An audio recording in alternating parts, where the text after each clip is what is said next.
Bonjour et bienvenue sur ma chaîne Tuto Extrême.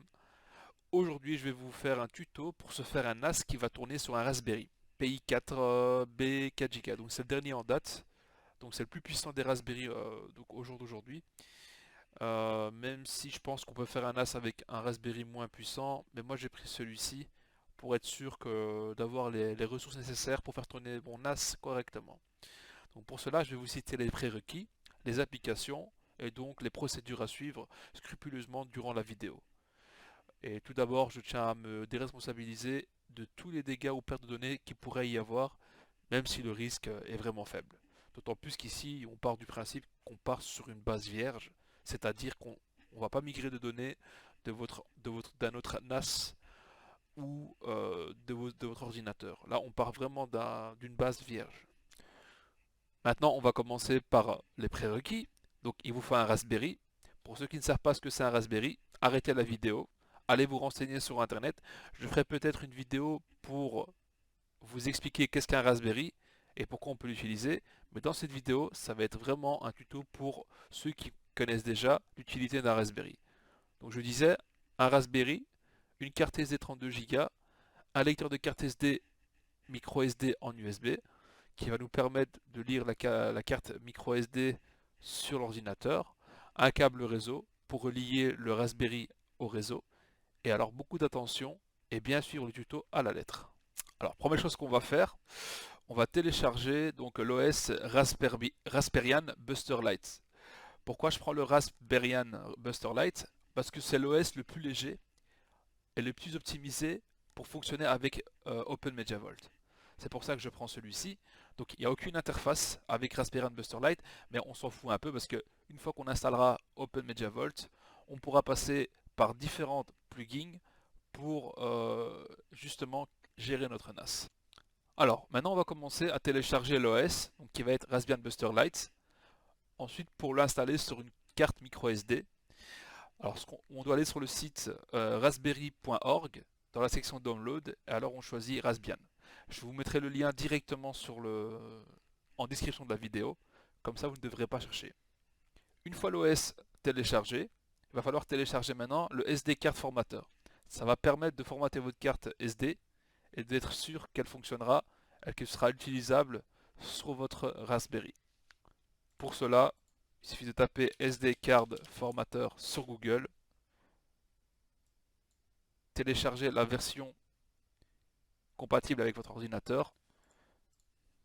Une fois le SD card formateur installé, il suffit de le lancer et de formater votre carte SD. Une fois la carte SD formatée, nous allons lancer Balena Etcher, ouvrir l'image qu'on a téléchargée au préalable, l'OS, Raspbian Buster Lite, et ensuite cliquer sur Flash. L'opération peut prendre jusqu'à 5 minutes. Tout dépend de la vitesse de votre carte SD. Voilà, le flash sur la carte SD est terminé. On peut retirer la carte SD de l'ordinateur et ensuite le mettre sur le Raspberry. Une fois la carte micro SD insérée sur votre Raspberry, il suffit d'attendre 60 secondes et d'ensuite débrancher votre Raspberry. Suivez bien cette étape afin de pouvoir se connecter en SSH sur votre Raspberry depuis un ordinateur connecté au même réseau que votre Raspberry. Une fois votre carte SD connectée à votre ordinateur, allez dans le lecteur boot et créez un fichier texte et nommez-le SSH. Ensuite, il faut afficher les extensions de nom de fichier. Et ensuite, vous modifiez le nom du fichier et vous le nommez SSH sans le point texte. Le but de la manipulation est de créer un fichier SSH qui nous permettra de se connecter en SSH depuis un ordinateur qui est connecté sur le même réseau. Une fois votre fichier créé, il suffit juste de retirer la carte SD et de la remettre sur votre Raspberry. Une fois le Raspberry connecté avec la carte SD et le fichier SSH créé, il va falloir connaître l'adresse IP de notre Raspberry. Pour connaître l'adresse IP de celui-ci, il existe plusieurs méthodes. Dans ma vidéo, je vais vous montrer comment connaître l'adresse IP du Raspberry en utilisant une application de scan telle que Advanced IP Scan ou alors NetScan. Dans mon cas, j'utilise Advanced IP Scan, ce qui va me permettre de connaître tous les adresses IP de tous mes périphériques connectés sur le réseau notamment celui de mon Raspberry. Pour scanner votre réseau, vous lancez l'application et vous faites analyser. Une fois le scan lancé, vous allez pouvoir connaître l'adresse IP de tous vos périphériques. Dans mon cas, j'ai deux Raspberry connectés sur le même réseau. Étant donné que mon premier Raspberry qui est déjà en service porte l'adresse IP terminant par 5, je sais que systématiquement mon deuxième Raspberry est celui qui finit par 30. Pour se connecter en SSH sur le Raspberry, il existe bien évidemment plusieurs méthodes.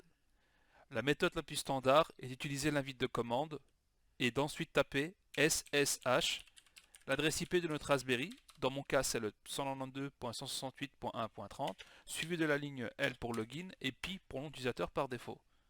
Une fois cette fenêtre visible, vous allez pouvoir vous connecter en SSH sur votre Raspberry. Dans un premier temps, il va falloir taper le password par défaut, qui est Raspberry. Une fois que la ligne verte est visible, vous êtes connecté en SSH à votre Raspberry. La première chose qu'on va faire, c'est qu'on va changer le mot de passe du SSH.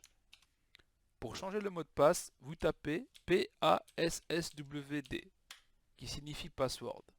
Vous tapez le password actuel et vous mettez un nouveau password. Voilà, votre mot de passe a été modifié. Une fois le changement de mot de passe terminé, une modification supplémentaire est nécessaire pour garantir que l'utilisateur Pi puisse se connecter une fois de plus sur le SSH.